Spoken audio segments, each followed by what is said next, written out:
and welcome to Lynes on Design. It is a wonderful day here in the Low Country, and we are right outside of Pritchardville. I'm talking to Mike Covert. I'm very excited. Your home is amazing. Well, thank you. And the more I get to know you, it just feels right to be here. Well, we've got your wife in the background who has graciously allowed us to come in and see how you live, which is really great. Yeah, thank you. I'm glad you're here. Well, thank you again. All right, here's the thing. All right, go for it. First thing I heard from Lisa, okay, that you have a name for your home. Yes, I do. And what is that? Because of the Tuscan feel of the house, we named it, or christened it, Casa Solago de Cedro. Which is? Which is Italian for our house at Cedar Lake. Oh my God. And with the lake surrounded by the cedar trees, the development, etc., it was quite apropos, we thought. And yeah, sounds cool. It sounds fabulous. Mike, how long have you all lived in this home, and what drew you to this particular property, if I might ask? Well, we've been here a little over a year, going on 2 years in the fall of this year. And we had looked at this house several times while it was for sale. We were living in a gated development and had all plans of staying there. We lived in Hampton Hall and totally enjoyed the facilities and the amenities, and it was just a really nice place. We kept being drawn back to this property, and our agent, one of the many times we would say, let's go look, then not, then look, then not. You know how it goes. Oh yeah. The agent took us by this, and we said, yes, we've seen this before. And one thing led to another. We were able to make a heck of a deal. Praise God that we were able to do that. And here we are. Here we are. One of the most fun things I get to do in Lynes on Design is when we find homes that just have a lot of personality or really charismatic, kind of feature them and tour. So that's, again, why we're so grateful to see you today. Let's start from the beginning. When you walk in through the foyer, talk with me about how it's laid out: dining room to the right, office to the left. Right. Well, or other way around. Yeah. Dining room to the left, office to the right. Probably one of the most pronounced things, especially in the evening when the lights outside are on, is the piazza. When you come to the property, the piazza is all lit up, and we have columns that are wrapped in ivy. They are gorgeous. And once you come into the home, the front foyer splits off, stairs to the upstairs ahead of you. To the right-hand side is my wife's office. Which was very organized. Very organized. I can't find anything, but she knows where it all is. She knows where it all is, and that's the important part. And so that's her area. There's some fine pieces of furniture that we've collected in there. To the left side of the foyer is our formal dining room, which we're not terribly formal. And and I have to interrupt you this. It was really sweet because as we walked in, there's a baby crib in there, a little pack and play. Pack and play. And everyone's like, should we take that out? No, because I think that's part of the beauty of your home is that I see a lot of houses in my design world, if you will. I see very few homes, and this truly is a home. I mean, it's pretty inspired, and just that bit of personality and realness was great. You did say it's a work in progress. Oh, and I think, Tricia, you said that too. I think it will always be a work in progress, and thank you. I mean, we wanted to have a home that not only we, Teresa and I, and our daughter Allison, that live here are comfortable in, but also my kids and our grandchildren. Yes. And again, I was telling you the other day, even though I'm 23 years old, I have 2 grandchildren. I hear you. And one on the way. Exactly, I hear you. We want them to be comfortable. You know, I don't want to live in a museum. No. I want to live in a house. But speaking of museum, as you walk in the front, there is a phenomenal piece of artwork that really has special meaning to you too. We, Teresa and I, spent the weekend a while back down in St. Augustine, one of our most favorite places to go. And we met an artist from California. We commissioned him to he had a painting that had started. We commissioned him to embellish it, to finish it off with some features that we felt that gave it a personality of this home. And it's quite extraordinary as the lighting, as the lighting changes. You see the stucco turn different colors. The flowers start to, the blue ones will sparkle, or the the pink ones, or so forth. So it's, and when we talked to him, his original idea was maybe it was Southern California, but with this type of home, it translates. It translates it into really Tuscany. Does. like that. Walking down the hallway, you come into really a great entertaining area. And I was struck by, again, it's very open, it's very conducive for entertaining, but it also is very warm. And that is, you should be very proud of that, because I think the rich colors, some of the wrought iron pieces, love your gourmet kitchen. Talk to me. Now, do you all cook? Or? Yes, we do. We cook. I love to cook. Teresa loves to cook. We like to try new things. We like to continue things that actually taste really good, and so we do those over and over. Yeah, and that's the truth. But you know, even with work and life in general getting in the way, we still like to spend time in the kitchen when we can. We're starting to grow more things here, vegetables and so forth. So we want to incorporate those into foods that we eat. But the great room. A lot of folks would say that would be where you're there to entertain, but that's it. But that's really where we like to gather, and it's wide open. The golds and the copper tones, the wrought iron, the leather. It's very warm. It opens out onto this area through 3 double doors or 4 double doors, which I really love. I'll tell you what we're going to do. We're going to take a quick break, and we're going to come back. We're going to talk a little bit about where we're sitting and out here by the lake, which is glorious. And I also want to interject, part of the reason we're doing this too is to talk about some heating and air conditioning and tips. So again, we're going to spend our next segment visiting upstairs, talking about down here. And then our third segment, we are going to be talking about some specific heating and air conditioning tips. So get your tools ready. Stay with us. We'll be right back here on Lynes on Design.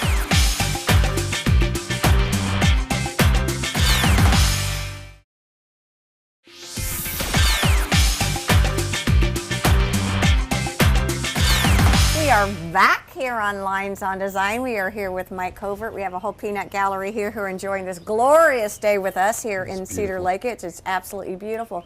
We've been taking a tour of Mike's home, and it is phenomenal. It's a very low country Tuscan.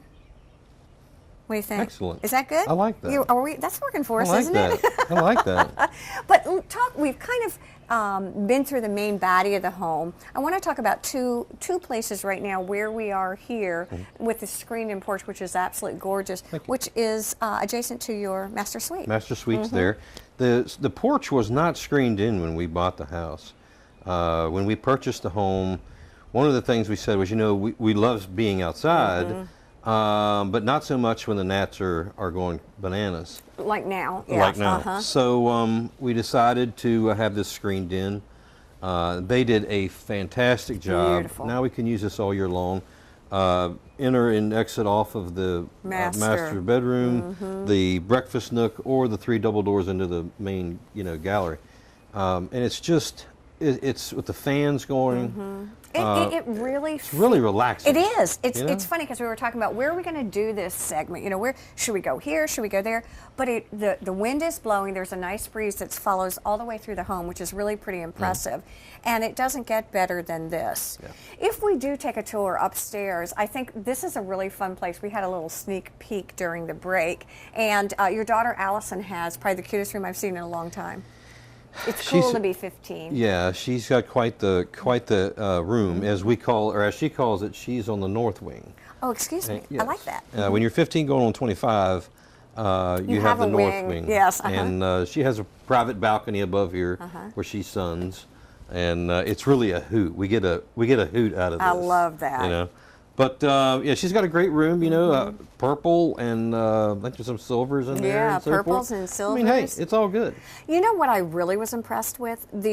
I guess it's the catwalk is the best way to talk about that. Really interesting design component. The catwalk or bridge, as we call it, is even though it's raised, it's still a focal piece, especially once you get into the gallery, the main living area, and you turn around and look up. It's gorgeous. It really takes you. We had a wedding here last summer that was down at the fire pit and the yard and all that with the lake in the background. for one of my children, the fallback plan was that she would get married on the bridge. You know what I like about it too, and again, this is just kind of a little design tip, is for me, it provides a visual break, number one, and number two, it really anchors the room. I mean, it gives it some weight so that you don't feel like you're floating up. I think that's part of creating that really homey feel, you know, where it's really, really well done. See, I understand nothing about that creativity, so go whatever for it. you say works for me. Yeah, I'll just kind of babble I'm during with you. this segment, and then when we go to the actual HVAC system, I'll just be like, I agree with her. Yeah, I'll have whatever he says. But going on upstairs, I think the upstairs really is a wonderful group of rooms, especially for Allison. I saw her art room, which is pretty cool. She's a very artistic young lady, both with drawing, with fashion. So she has a plethora of, you know, the mannequins to make just make clothing, and she draws in there and paints and really cool, like real cool, hip, contemporary. The sofa I liked, very Audrey Hepburnish. Very much, much so. Really, and I love the great room. Yeah, the bonus room. Bonus room over the garage area really is nice. It's a cozy. You know, most people would gravitate there, I guess, to watch TV and play games and what have you. And it's set up to do that. Right now, you know, I personally like staying down here. Right. Allison, on the other hand, when she has her friends over and her sisters over, they all tend to go to that room and they have a big brouhaha. Well, brouhaha. Tomfoolery goes on. But it is fun because I think, again, the house is very conducive to having the adults and yet a place where the kids can actually go and enjoy. And last but not least, I thought that the guest room was very lovely. And it was interesting talking to Teresa about it. The colors in there are very classic but contemporary right now. And they are sort of the wheat butter colors, and then these gorgeous grays, which are really the new neutrals. And you all were saying whether we have young boys, grandchildren, little boys, little girls, it's great. Right. We, you know, when we purchased the house, the first idea, and we've used it so far for guests to come and they've stayed there. But as time has moved on, our two grandchildren, and now third coming this summer, we'd like to have a place where the grandkids can go, and you know, we don't need to have a place for everybody else. No. My grandkids, you know, they almost a bunk room or some kind of a fun room. They get what they want, and we need to, you know, Mimi and Pop Pops need to have a special place room for them. So I think that's what's going to happen. I love it. And I know we're going to take a break in just a minute, but before we do, I want to talk about the fire pit. Do you do a lot of outside entertaining? We do a fair amount, both inside and outside. Right now, the fire pit is more of a focal piece. We purchased a piece of folk art. I saw that. I love it. Bluffton State of Mind that sits on that. There's some candles, and from time to time we'll light those, or we'll have a small fire and some friends over. And have a glass of wine and relax a little bit. You want to do a little business? Let's do some business. All right. We're going to take a quick break here on Lynes on Design. We're going to talk about the HVAC business. Stay with us.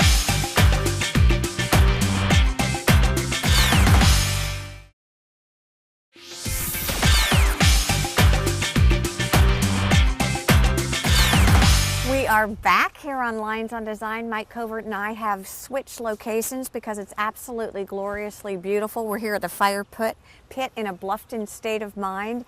And I am doing what I can to get us ready for this discussion on HVAC and heating and air systems. It's really been kind of fun and interesting. You've given me the opportunity to look at, you bought the house at two different systems. Right. And I know just enough now to be dangerous. I know that you have replaced one. Yes, we have. And you're in the process of the other. Unfortunately. All right, let's talk about the old one. And the last one is still... Yeah, pending. But let's talk about the old unit. Okay. What are some of the things, how do I know if it's time? That's a great question. And this time of year, people coming out of winter are all of a sudden starting to feel, you know, the house it's more humid, everything is too wet, some of the doors are sticking, clammy.